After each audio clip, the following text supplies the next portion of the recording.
Glória a Deus. E aí você pode ir abrindo a palavra de Deus lá no livro de Números, no capítulo 3. Amém? Hoje nós vamos continuar falando dos mistérios, para que possamos entender os segredos e os mistérios. Desculpa, é capítulo 2. Números capítulo 2. Do tabernáculo de Moisés. Amém? Glória a Deus. Aleluia. Como ao preparar essa ministração, esse estudo, eu fui ministrada ao meu coração de uma maneira muito forte. E hoje nós vamos então começar falando, volta lá no primeirinho. Como que era o arraial do povo de Deus? Porque o tabernáculo, ele não ficava longe. O tabernáculo não ficava num lugar distante, não. O tabernáculo era montado no meio do arraial do povo de Deus. Amém? E isso tem um propósito. Isso tem um significado. Qual é esse significado? Que é desejo de Deus habitar no meio do seu povo. Amém? Nós podemos ver, volta lá no primeiro slide. Passa agora. Isso, esse aí. Nós podemos ver aqui através de vários versículos, se você quiser anotar alguns deles, falando que a ideia de Deus sempre foi estar, andar, conviver, habitar no meio do seu povo. Amém? Glória a Deus. É por isso que você pode ser que vá me ouvir dizer às vezes que na verdade nós não estamos indo para o céu. A gente fala assim por uma maneira de falar, mas na verdade é o céu que vai descer na terra. Amém?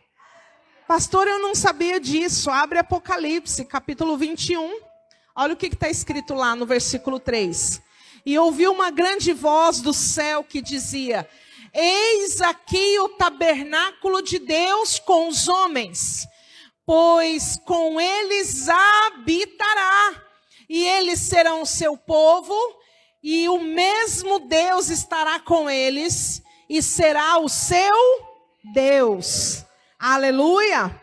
Glória a Deus. Então, na verdade, o desejo de Deus é trazer o ambiente do céu para a terra. Glória a Deus. É por isso que nós estamos aqui edificando o reino, amados. Para quando o rei vier, ele vai tomar posse do seu reino. Amém? Glória a Deus. Então, o tabernáculo de Moisés, ele era colocado, ele era armado no meio do arraial do povo. Pensa numa quantidade de povo. Bastante, hein?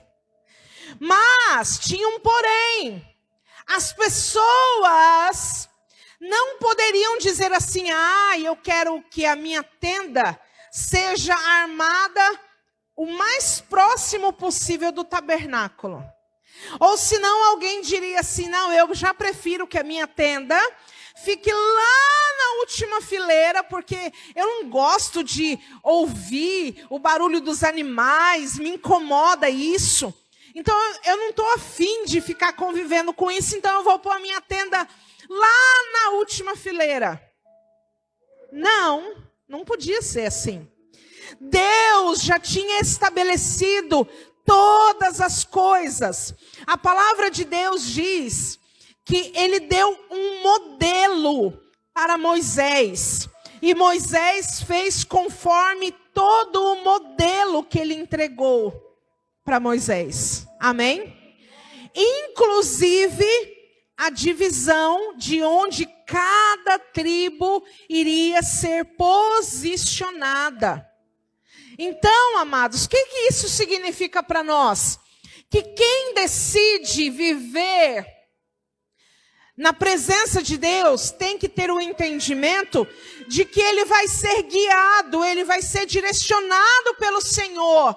Se ele deseja viver a vontade de Deus, ele não vai poder sair por aí fazendo o que ele bem entende, não. O Senhor é quem vai posicionar ele no melhor lugar que ele deve estar. Porque aonde ele se encontrar é onde a bênção vai ser derramada sobre ele. Amém? Glória a Deus. Então vamos conhecer um pouquinho como que era a distribuição desse arraial, porque tem tudo a ver com a igreja de hoje em dia. Amém? Deus não faz as coisas de maneira aleatória. Tudo que Deus faz tem um propósito. E lá no arraial, lá no tabernáculo, o Senhor já estava revelando coisas. Amém? Para as nossas vidas. Pode mudar. Então, olha aqui. Essa era a disposição. O arraial, então, era erguido e o tabernáculo era montado no centro do arraial. Simbolizando o quê? Que o Senhor Deus deve ser o centro da nossa vida. Amém? Não existe essa história de dizer assim, olha, Senhor, eu quero te servir, eu quero te adorar, mas da minha vida financeira cuido eu, tá, Jesus? Não adianta dizer assim para Deus, Senhor, eu quero te servir, eu quero estar na tua casa, mas nas minhas amizades, eu é quem vou escolher com quem eu ando, com quem eu como. Não, até nisso nós devemos ter a direção de Deus, amém? Porque tem gente que vai andar conosco só para que nós falemos da palavra de Deus para essas pessoas. Depois, se essas pessoas não aceitarem a palavra, não tem por que você ficar perdendo tempo jogando pérolas aos porcos. Sabia disso? Mas aí tem gente que fica ali, ó. Você tem que insistir com quem você percebe que não está dando conta. Mas para quem você percebe que sente, não serve para andar com você. Amém? Porque as coisas de Deus não é uma prestação de serviço. Ah, porque eu quero ser abençoado. Essa bênção eu vou pedir oração. As coisas de Deus não são uma prestação de serviço. Amém? Glória a Deus. Pode passar então para o próximo. Então, assim o tabernáculo era o princípio das lembranças visíveis de um Deus que em espírito, de um Deus que é espírito e do seu plano. Então o Senhor, que é espírito, ele vem trazer coisas materiais para que possamos compreender das coisas espirituais. Amém? E aí diz assim, ó, tudo no tabernáculo aponta para de imaginação humana para que não morram. É o que está. Quando o Senhor deu o modelo para Moisés, falou, olha, vocês têm que fazer como eu estou mandando para que vocês não morram. Eles não poderiam usar o mínimo da criatividade, da imaginação humana para dizer assim, eu acho que isso aqui pode ser melhorado. Eu acho que isso aqui dá para fazer diferente. Não, eles tinham que seguir à risca a direção daquilo que Deus estava ordenando. Amém? E aí, fala aqui, ó, Jesus disse, eu não vim para destruir a lei e os profetas, mas os cumprir. Não é nenhuma maravilha que quando Jesus foi transpassado, ele bradou, está consumado. E o véu do templo foi rasgado pelo meio. E o que foi consumado? O cerimonial do Antigo Testamento inteiro. Então, olha que coisa tremenda. Todo aquele cerimonial que existia ali no tabernáculo, Jesus foi aquele que cumpriu tudo. Amém? Glória a Deus. Aleluia. Pode passar para o próximo. Então, olha só. Qual que é a primeira coisa que nós aprendemos com a disposição das tribos lá no arraial. O que você enxerga quando você vê essa imagem aqui? A cruz. Então, até nisso, Deus pensou e deu como modelo. Porque tudo no tabernáculo aponta para Cristo. Amém? Então, aquelas tribos ali dispostas ao redor do tabernáculo, não era por um acaso. É por isso que eles não podiam colocar a tenda deles onde bem eles queriam. Porque isso tinha um significado no mundo espiritual. Amém? Já apontava para a cruz. Queria reconciliar definitivamente o homem com Deus. Aleluia! Glória a Deus. Até mesmo os utensílios do tabernáculo, como eles eram colocados lá dentro do tabernáculo, eles faziam uma sombra da cruz. Olha ali aquela outra imagem. O altar de bronze, a pia de bronze, a mesa de pães, o candelabro, o altar de ouro e a arca da aliança. Quando eles eram dispostos dentro do tabernáculo, eles identificavam a cruz, faziam a sombra da cruz de Cristo ali. Amém? Glória a Deus. Por isso que o apóstolo Paulo vai dizer lá em Gálatas 6,14, quanto a mim, que eu jamais me glorie, a não ser na cruz do nosso Senhor Jesus Cristo. A cruz tem que ser o centro da nossa vida. Amém? Não dá para viver um só dia sem nós nos lembrarmos da cruz do Calvário. Não dá. Por que, pastora, que não dá? Porque os nossos pecados foram cravados lá. E é por causa da cruz que nós nos reconciliamos com o Pai. Amém? Então, se você pede perdão e se reconcilia com Deus, você precisa lembrar da cruz todos os dias da sua vida. Não dá para passar um dia sequer sem você se lembrar dessa cruz. Aleluia! Glória a Deus. Pode passar para o próximo. E aí, olha só que coisa interessante. As tribos, elas... Volta lá só um pouquinho no slide anterior, só para eu mostrar uma coisa. Olha para essa imagem aqui.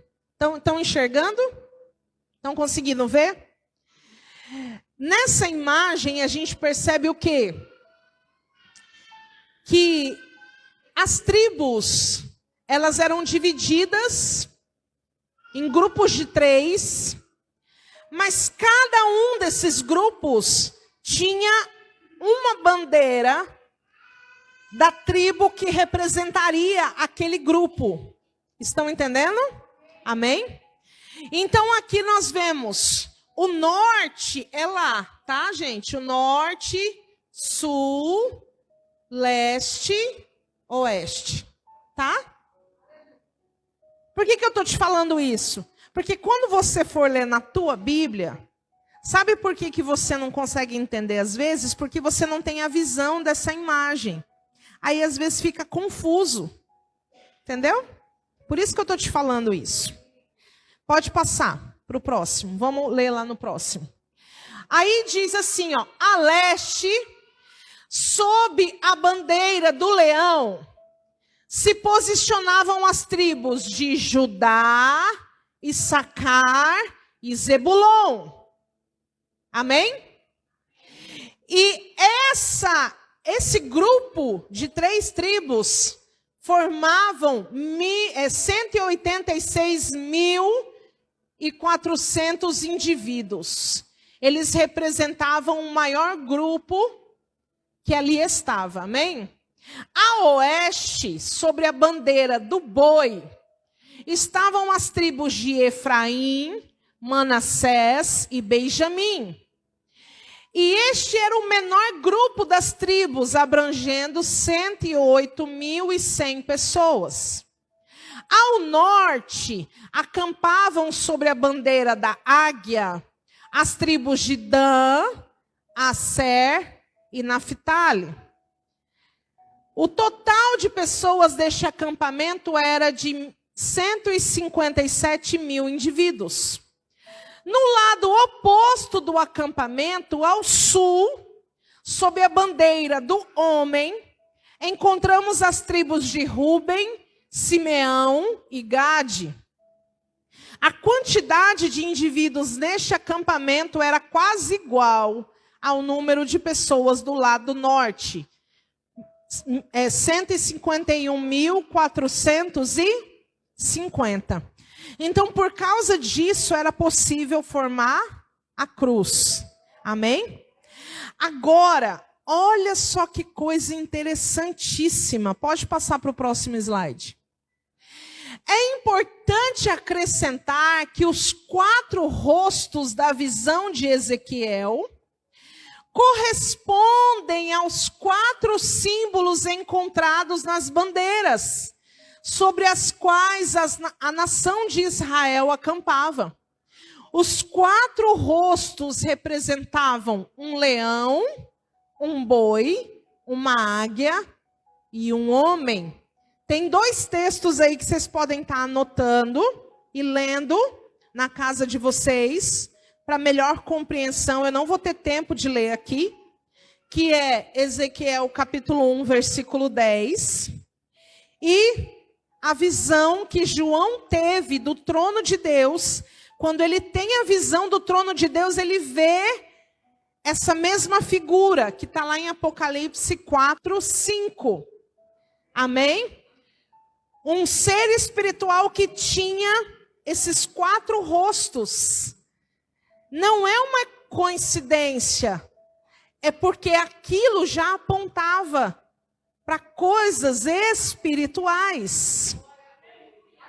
Sabe o que eu aprendo com isso? Que existem ambientes espirituais. Tem o ambiente do leão, que é o ambiente da guerra. É quando você entra em guerra. Amém? Tem o ambiente do homem, que é o ambiente da comunhão, onde você vai ser fortalecido pelo irmão que está do seu lado.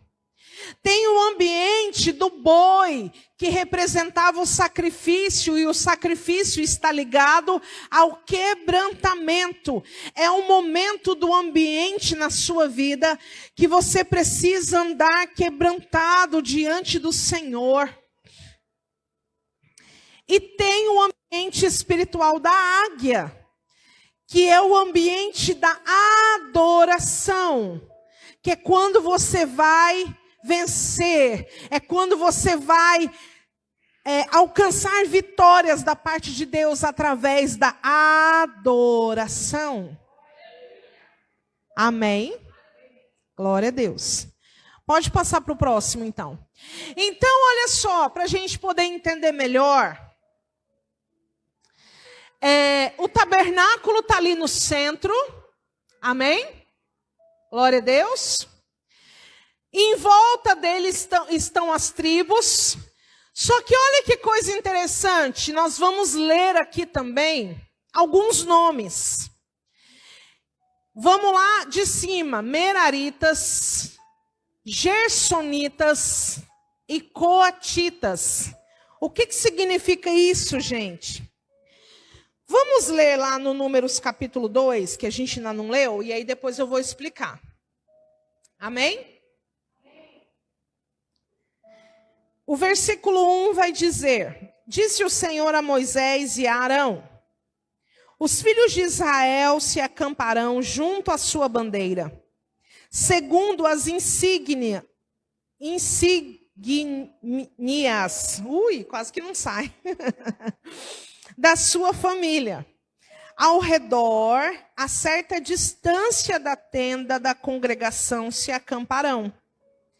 Ao oriente se acamparão os da bandeira do exército de Judá, segundo os seus esquadrões. Naasson, filho de Abinadab, será o líder dos filhos de Judá. E aqui ele continua dizendo, a gente não vai ler tudo. Amém? Ele vai continuar distribuindo as tribos. Aí, leia comigo o versículo 34 do capítulo 2, que diz: os filhos de Israel fizeram tudo de acordo com o que o Senhor ordenara a Moisés. Assim, se acamparam segundo as suas bandeiras, e assim marcharam, cada qual segundo o seu clã e a sua família. Aleluia! Que bom será quando o povo de Deus começar a obedecer a Deus, segundo as ordenanças do Senhor. Que bom vai ser quando o povo de Deus marchar dentro da sua posição que o Senhor os colocou. Não vai ter inimigo que irá nos resistir. Por isso que a obediência nas coisas de Deus é de suma importância. Amém? E aí, no capítulo 3, vai falar sobre os levitas. Porque tem gente que acha que levita é quem está tocando um instrumento aqui em cima, é quem está com o microfone cantando. Mas será que é isso que é levita? Hoje nós vamos aprender que não. Amém? Quem são os levitas? Versículo 1 fala assim: são estas as gerações de Arão e de Moisés. Quando o Senhor falou a Moisés no monte Sinai, são estes os nomes dos filhos de Arão: Nadab, o primogênito, Abiú, Eleazar e Itamar. Estes são os nomes dos filhos de Arão, dos sacerdotes ungidos, consagrados para exercer o sacerdócio. Nadab e Abiú morreram perante o Senhor, quando ofereceram fogo estranho perante o Senhor, no deserto de Sinai. Não tiveram filhos. Assim, somente Eleazar e Itamar exerceram o sacerdócio diante de Arão, seu pai.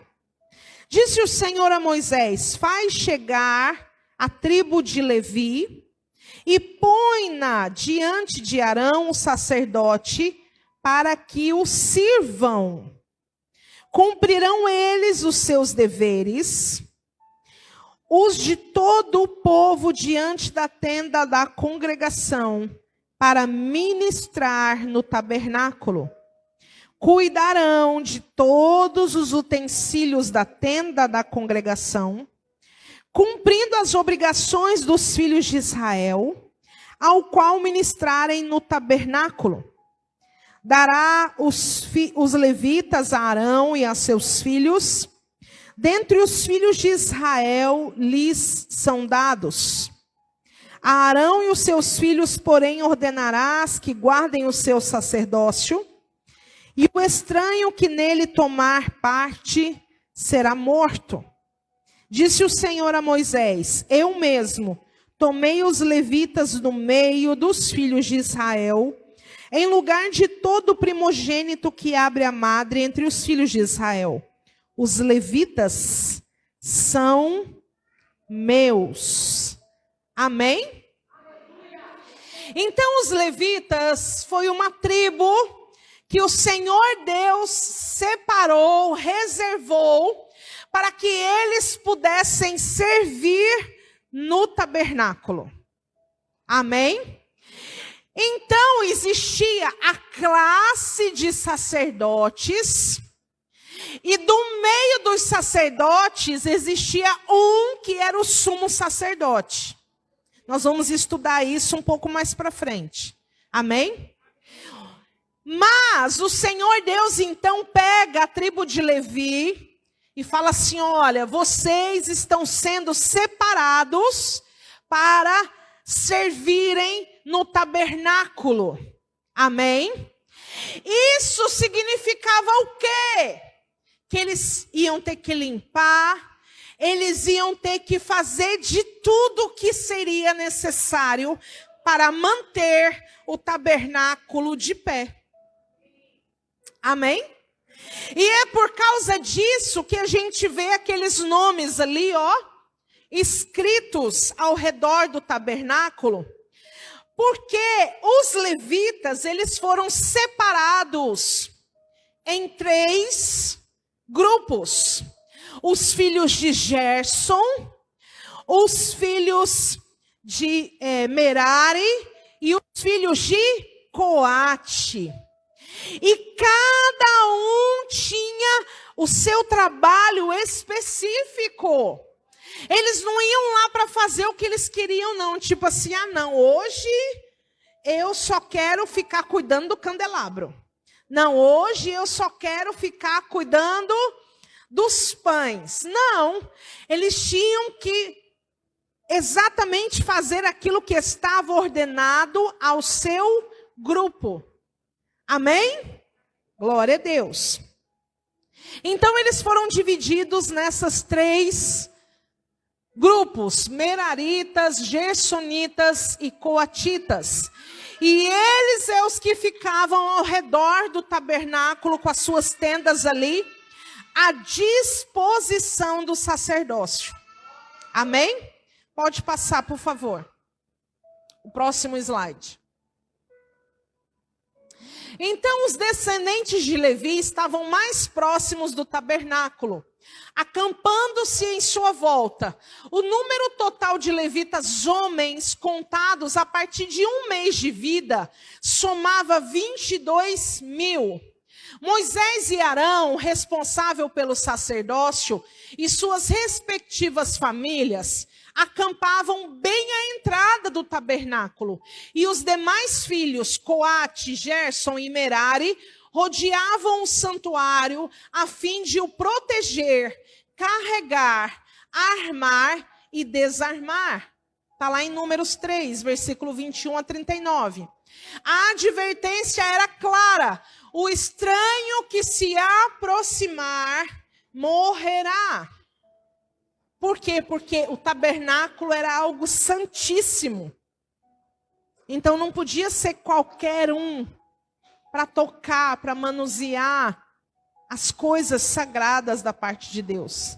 Pode passar para o próximo slide. Então ficava assim, ó, a família de Moisés, a família de Arão e a família dos sacerdotes. Eles acampavam bem na entrada do tabernáculo. E aí depois os coatitas, os gersonitas, os meraritas mais próximos. E aí depois as outras tribos, conforme nós já dissemos aqui. Amém? Estão compreendendo? Glória a Deus. Pode passar para o próximo. Agora, olha isso daqui. Os levitas ficariam responsáveis pelo trabalho do tabernáculo. Então, a família de Gerson acampava-se a oeste e cuidava do exterior do tabernáculo. As famílias de Coate acampavam-se ao sul e eram responsáveis pela arca da aliança, pela mesa dos pães, o candelabro, os altares e todos os vasos e utensílios sagrados. E as famílias de Merari acampavam-se ao norte e eram responsáveis pela conservação e transporte das tábuas, das travessas, das colunas, das cordas, das estacas e das bases. Amém? Pode passar para o próximo. Então, essa formação aqui, ela tinha que acontecer quando acontecia isso aqui, ó. Deixa eu achar aqui.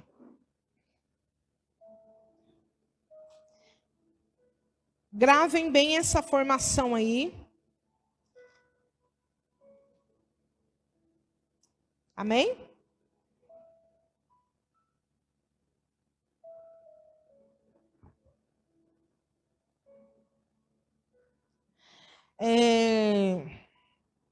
Deixa eu achar aqui, gente. Oh, meu Deus, eu esqueci de anotar. E agora eu perdi. Oh, Jesus. Aqui, achei. Vai lá em Números, capítulo 9. Achei o texto. Olha isso daqui, gente. Números capítulo 9. Versículo 15. No dia em que o tabernáculo foi levantado, a nuvem cobriu o tabernáculo sobre a tenda do testemunho. Desde a tarde até a manhã, a nuvem estava sobre o tabernáculo como uma aparência de fogo. Assim era continuamente. A nuvem o cobria e de noite havia aparência de fogo. Quando a nuvem se erguia sobre a tenda, presta atenção, os filhos de Israel partiam no lugar onde a nuvem parava. Ali os filhos de Israel se acampavam. Segundo a ordem do Senhor, os filhos de Israel partiam. E segundo a ordem do Senhor, se acampavam. Permaneciam acampados todos os dias em que a nuvem repousava sobre o tabernáculo. Quando a nuvem se detinha muitos dias sobre o tabernáculo, os filhos de Israel cumpriam a ordem do Senhor e não partiam. Presta atenção, versículo 20. Houve ocasiões em que a nuvem deteve-se poucos dias sobre o tabernáculo. Segundo a ordem do Senhor, eles permaneciam acampados e, segundo a ordem do Senhor, partiam. Às vezes, a nuvem ficava desde a tarde até pela manhã seguinte. Quando a nuvem se erguia pela manhã, partiam, quer de dia, quer de noite. Erguendo-se a nuvem, partiam. Quando a nuvem se detinha sobre o tabernáculo 2 dias, ou 1 mês, ou 1 ano, permanecendo sobre ele, os filhos de Israel permaneciam acampados e não partiam, mas erguendo-se ela, partiam. Segundo a ordem do Senhor se acampavam, e segundo a ordem do Senhor partiam. Cumpriam as ordenanças do Senhor, como este ordenara por meio de Moisés. Então você imagina que montar e desmontar esse acampamento deveria ser uma tarefa muito difícil. Vocês concordam? Sim. E não podia ser feito desorganizadamente, nem de qualquer maneira. E nós acabamos de ler o texto que eles não determinavam nada. Quem determinava era a nuvem do Senhor. E ela, às vezes, ficava 2 dias, às vezes ficava 1 mês. Mas teve vezes, está dizendo aqui, que eles terminaram de montar o acampamento de tarde, passaram a noite, e no outro dia de manhã, a nuvem se moveu de novo. E aí não dá para você bater o pé e fazer birrinha com Deus, dizendo assim, mas Deus, de novo. Não dá. Tinha que levantar acampamento, meu filho, e partir junto, se você não quisesse morrer. Então, era uma vida de dedicação e obediência a Deus 100%. É por isso que Deus se manifestava da forma como Ele se manifestava. Amém? Então, amados, se você decidiu viver a sua vida guiado pelo Espírito Santo, entende isso. Vai ter dia que Ele vai mandar você correr. Bora, meu filho. Vai ter dia que Ele vai mandar você parar. E não adianta você espernear e querer fazer as coisas do seu jeito, porque é para você ficar parado esperando a resposta que Ele vai te trazer. Amém? Glória a Deus. Então eles deviam ter um plano, e esse plano tinha que funcionar. Então eles tinham esse plano aqui, ó. Eles tinham que ser peritos em mudança. Quem é que gosta de fazer mudança? Eu tenho 22 anos de casada e tenho nas minhas costas 25 mudanças. Então, de mudança, eu estou correndo longe. Meu Deus. Mas eles tinham que ter um plano e ser peritos naquele plano para tudo dar certo. Porque um trem que dá errado é mudança. Chega trem quebrado, por mais que você cuide, se esforce, o pé do armário quebra. Um monte de coisa acontece. Então imagina que para eles não deveria ser algo tão fácil assim. Então eles tinham que ser organizados. E aí por causa disso é que entra os levitas. Porque o mais importante do arraial era o quê? O tabernáculo.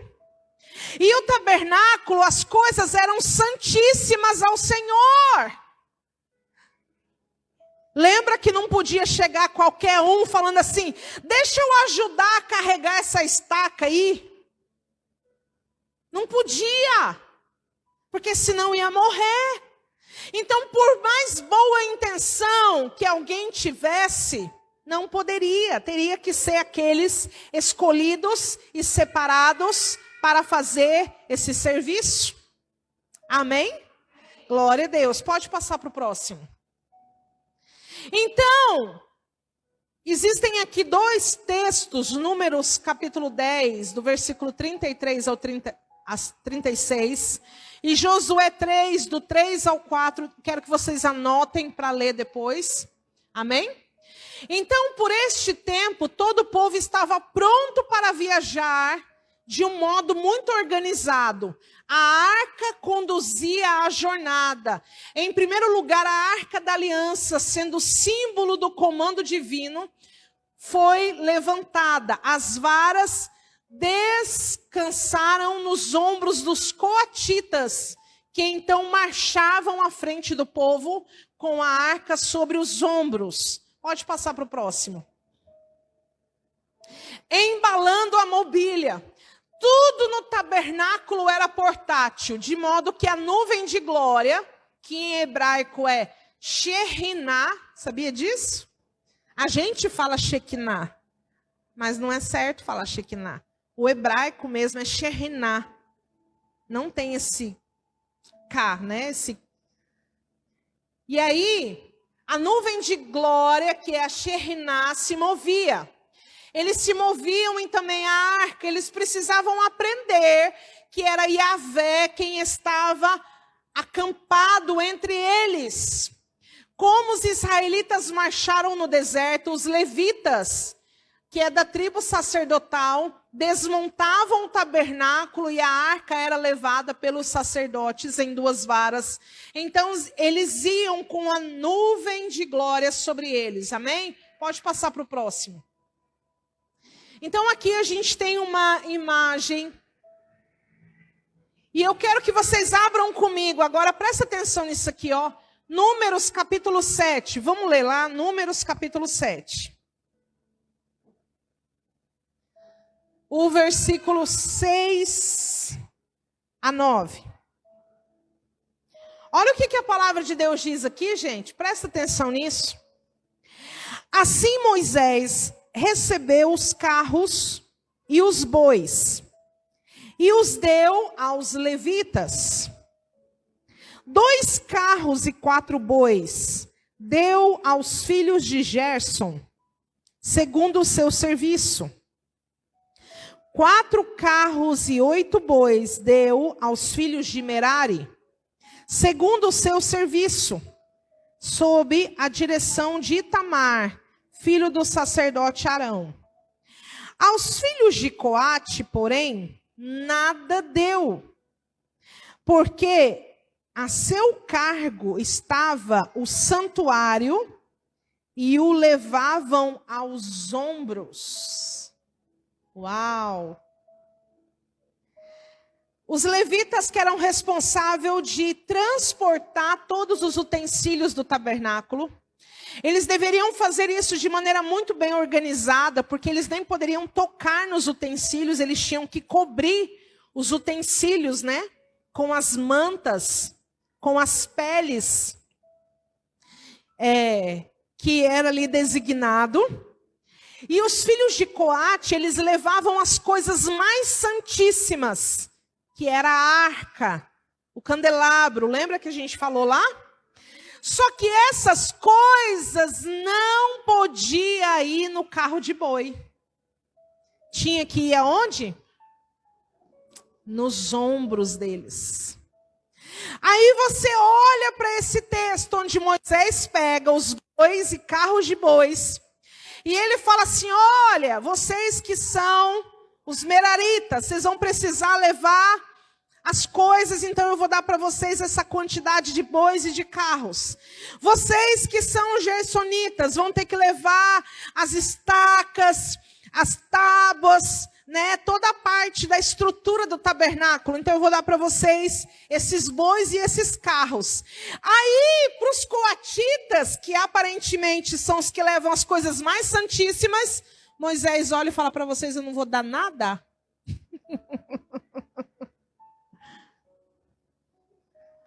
Porque eles deveriam conhecer o peso que era levar a arca de Deus. Pode passar para o próximo slide. Então aqui a gente tem uma tabela. Eu não vou ler toda essa tabela porque ela vai ficar bem extensa. Quem quiser tirar foto, se der para ler depois, né? Os Gersons, eles eram encarregados dos tecidos do tabernáculo. As cortinas das entradas, as cordas. Os meraritas, que é esses de baixo aqui, eles estavam responsáveis pelas partes da madeira, que eram as tábuas, os postes, os pilares. E os coatitas carregavam os objetos mais sagrados, a arca, a mesa, a menorá, os 2 altares e todos os instrumentos usados com esses objetos. E a cortina da entrada dos Santos dos Santos. Amém? Você continua achando que levita é só cantar e tocar? E aí, gente, era sentir o peso da arca mesmo. Amém? E eles tinham que andar sincronizado, porque eram 4, só na arca da aliança, que a tampa dela era feita de ouro maciço. Imagina o peso que era a arca da aliança. E aí era um em cada ponta. Um não podia andar mais rápido do que o outro, porque senão a arca ia cair no chão. Eles tinham que andar sincronizados. É por isso que a gente, às vezes, o que acontece? No meio do povo de Deus, a gente tem todas as pessoas são diferentes, amém? Mas quando nós vamos fazer algo, presta atenção nisso que eu vou te falar. Quando nós vamos fazer algo para o reino de Deus, a gente não tem que fazer com a nossa habilidade humana. Porque senão a gente vai pecar. Por que nós vamos pecar? Porque no reino de Deus não existe fazer a obra sozinho. No reino de Deus, nós precisamos uns dos outros para levar a arca. E eu preciso compreender a limitação do meu irmão e da minha irmã. Eu preciso me ajustar ao propósito para que a arca seja levada da melhor maneira possível. Então, se eu chego para levar a arca e eu sou acelerado demais, eu quero as coisas rápido demais, eu estou colocando a minha personalidade, o meu modo de querer as coisas, fazendo o reino de Deus. Só que o meu irmão que está levando a arca comigo, ele não dá conta de andar acelerado. O que eu vou ter que fazer? Eu vou ter que diminuir a passada. Eu vou ter que ser mais paciente. Eu vou ter que entender que as coisas vão ter um tempo para acontecer. Amém? Então, amados, a partir de hoje, quando você for fazer qualquer coisa no reino de Deus, olha para quem está com você levando a arca e tenta sincronizar com ele. Porque o propósito não é você, o propósito é a arca, é levar a arca. Amém? É fazer a arca chegar. Então sincroniza com teu irmão. Se você também for aquele muito lerdinho, muito... E você está vendo que teu irmão está acelerado, menino do céu. Coloca sebo nessas canelas e vai. Porque a arca não pode ficar no chão. Amém? Pode passar para o próximo. Então, pode passar, eu não vou ler esse aí não. Então é assim, ó. Essa imagem que eu quero terminar essa palavra de hoje. Porque a arca de Deus ainda existe de maneira espiritual, que é o peso da glória de Deus. E nós estamos sendo preparados para carregar o peso dessa arca nos nossos ombros. Não vai ter como dar jeitinho. Não vai ter como você falar assim, pastora, dá para colocar uma almofadinha aqui no meu ombro? Para não doer tanto o peso da arca? Dá não, filho. Você vai ter que sentir o peso dessa arca. Amém? E eu quero terminar essa palavra falando isso. Que você precisa entender que no reino de Deus, quem faz a obra não é só quem está aqui na frente. Quem faz a obra é quem está edificando o reino de Deus de maneira geral. É por isso que as igrejas que pregam que todo mundo tem que ser líder, não sabem a metade disso aqui que eu falei para vocês. Porque se fosse assim, se todas as tribos era para servir no tabernáculo, como liderança, podia ser de qualquer jeito. Mas não, o Senhor separou uma tribo, e dessa tribo ele disse, eu quero vocês para isso e vocês para aquilo. De repente o seu ministério é de coatita, ou seja, você vai tratar com as coisas mais santíssimas da parte de Deus. Que é a palavra, que é o louvor, que são as orações. Mas não significa que você não pode servir a Deus como um merarita ou como um gersonita. Amém? Você só precisa encontrar o seu lugar no reino de Deus. Porque uma coisa é certa. Lugar para você tem. Tem lugar para você no reino de Deus. Amém? Glória a Deus. Então, quero terminar essa palavra hoje dizendo isso para vocês. Encontra o seu lugar no reino de Deus. Pastora, mas hoje é todo mundo da tribo de Levi? Sim, sabe por quê? Hoje nós somos reis e sacerdotes. Então, no serviço do reino, todo mundo é levita. Todo mundo é levita. A gente só tem que descobrir em qual categoria de levita nós estamos. Amém? Mas todos nós somos levitas.